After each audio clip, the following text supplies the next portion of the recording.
Bienvenue dans cette nouvelle vidéo, on va rentrer tout de suite dans le vif du sujet. Il s'agit de calculer sa charge théorique maximale en utilisant ce tableau. Mais avant, faut qu'on revoie les bases.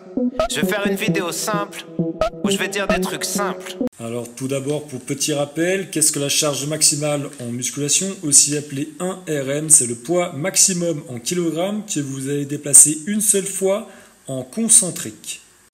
Et en concentrique, ça a son importance, c'est quand il y a un raccourcissement des fibres, les muscles se rapprochent de ces points d'insertion, à ne pas confondre avec le régime de contraction excentrique ou isométrique. Je mets un lien dans la description pour un petit rappel des définitions en musculation.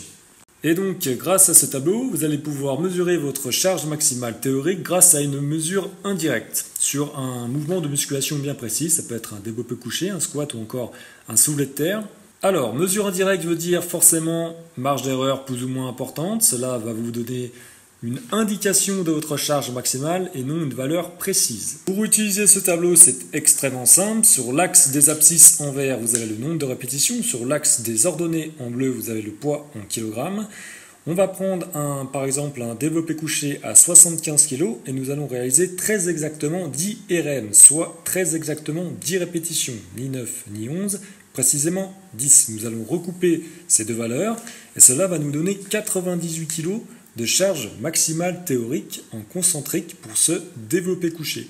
Alors étant donné que c'est une mesure indirecte, n'oubliez pas que cela comporte une certaine marge d'erreur et que ça vous donne simplement une indication et non une valeur très exacte de votre max.